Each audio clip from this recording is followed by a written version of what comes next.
Welcome back, y'all. What's up? It's your boy, Mr. Chap Daddy, aka Kevin Chapman, aka the Ignorant One, aka Mr. Reviews for You. And I'm here to discuss The Last of Us 2.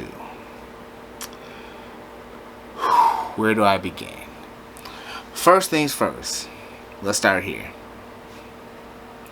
If you have not finished this game, pause it right about now. Okay? For all the people that finished the game, for anybody that continues to watch this and hasn't finished the game or finished the game, you know what I mean. Welcome, because you about to get a real review of this game. The Last of Us 2 is an emotional roller coaster.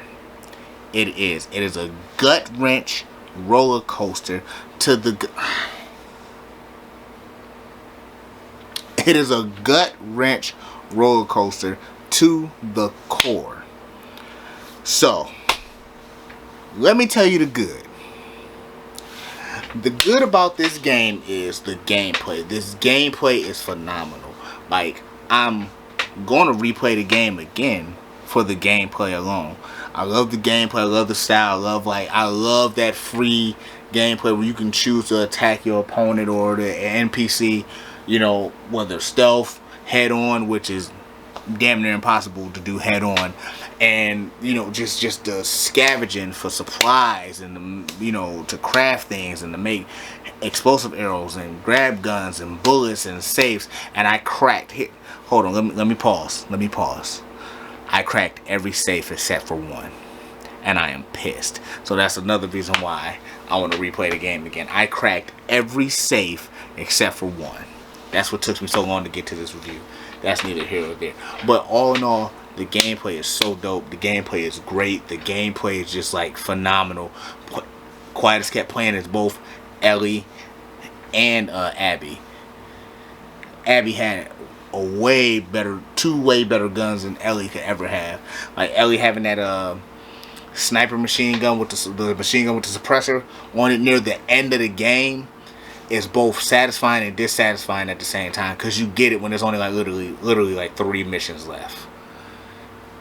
This is a spoiler, so if you hear this far and you mad, oh well. By the time you get that gun, if you ain't finished the game, sorry, ain't gonna be too much fun. But all in all, the gameplay is good. Here's the bad. The story. I understand what they were trying to do with this story. They were trying to reel you in on both sides of the fence. It's like, here's what it is, right? Say you have a best friend, right? Say you have a best friend. Your best friend got into this fight years ago, right? With somebody, he clearly didn't know. Like, got in this fight, for whatever reason. Like, he was, personal reasons got in the fight, you never knew about it, right? This is your best friend. The guy he got in a fight with, his brother want to come whoop his ass. I probably gotta bleep that out, but you get my drift. So the brother want to whoop him, so you automatically side with your best friend because that's your best friend. But then you hear about the brother's backstory to make you try to feel bad for the brother. That is the story of Abby and Ellie. Joel, in the first game, when he saved Ellie, he killed a few doctors at the Firefly compound building, whatever you want to call it. One of those doctors was Abby's father. So Abby had a literal grudge against Joel, which is why Joel died an hour into the game. Maybe even 30 minutes into the game. Hell, you only got to ride a horse with Joel and probably run into a building real quick, and that was it. So that is why Abby wants to kill Joel. You could have kept it as that. But basically making me play as Abby to kind of build up the whole new Ellie and Joel thing just wasn't that good to me. Because it's almost like, because I felt what you was trying to do. Now, here's my thing, right? I probably would have felt better if I was playing with Abby and I was killing just being a savage with Abby, like just showing Abby like being a straight savage, and it's like, you know, killing Seraphites, you know, because I guess she was like the top scar killer. That's like the nickname for the Seraphites because they got the cuts on their face.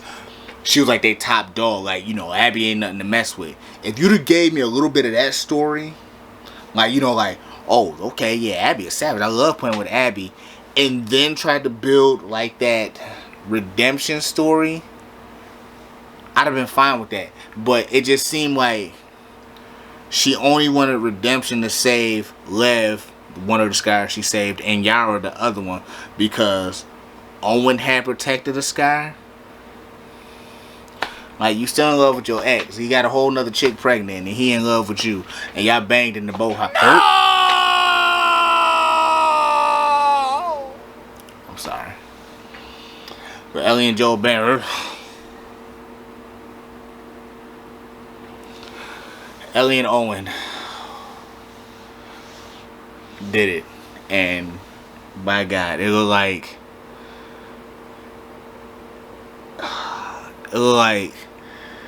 y'all know who Chris Benoit is, the wrestler?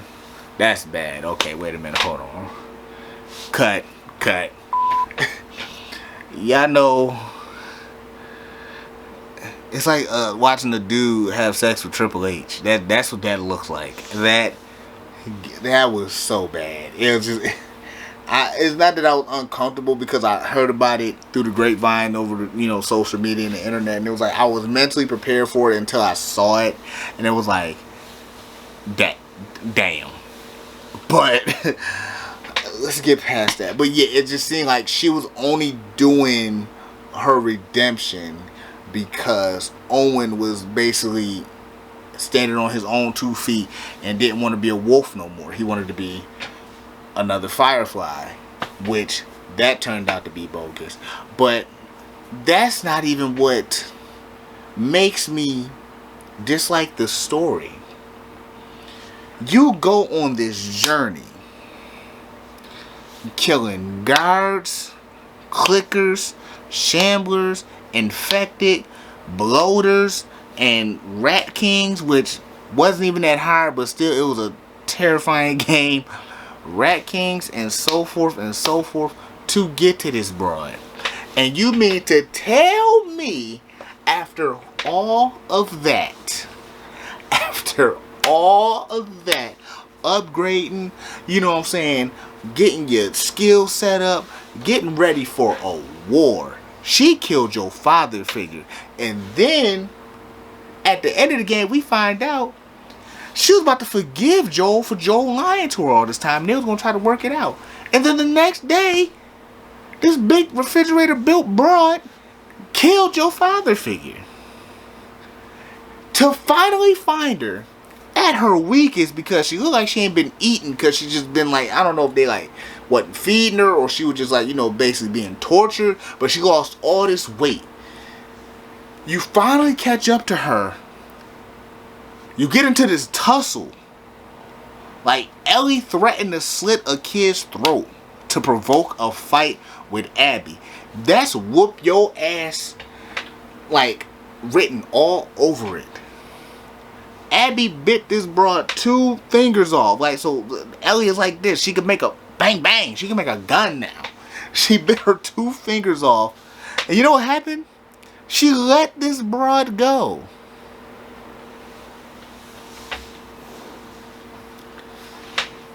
Listen, I've been mad at a lot of games in my life.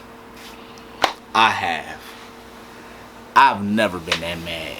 And I think it was just like, you mean to tell me after all of that, you gonna let this broad go? Couldn't have been me in real life. Promise you. I saw Abby hanging up on them pillars. I'd be like, oh, Abby, oh my God, I found you. I left her, and then got on the boat, found the boat, and then whatever. And then come home. Wait a minute. Sorry.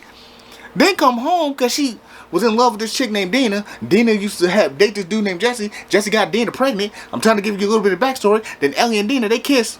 And then, you know, they start feeling for each other. But Dina pregnant. And then they kind of come together to find a little family for little, you know, for Jesse, little baby. Because Jesse got shot in the face. Bam. And then She goes on this mission because she's suffering from PTSD from not doing what she was doing. She was suffering from PTSD. A goat had screamed and it sounds like Joel screaming, or when the shovel fell or something, it sounds like when Joel got hit in the head. She was suffering from PTSD. She traveled from, where was Jackson? In Wyoming, I guess.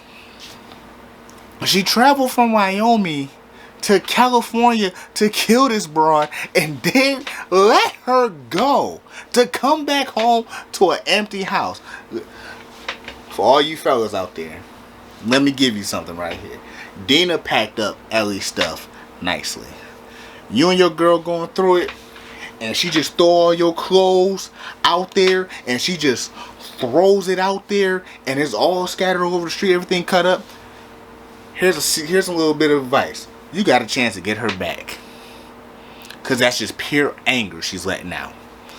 Anytime your woman folds your stuff up and just sits it outside nicely, got the shoes in the shoebox, got your clothes folded up nicely, she ain't destroyed nothing, she just sat it out there, she is gone. That's how gone Dina was. So you mean to tell me you did all of that to not kill her? Please, explain it. Explain it in the comments. I want you to. You can't.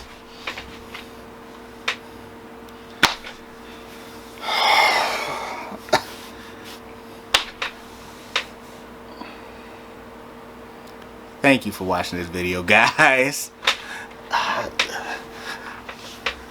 This was therapeutic for me. I hope you enjoyed the game. Oh, I forgot to give my rating. On the gameplay scale, 10 out of 10. Bar none.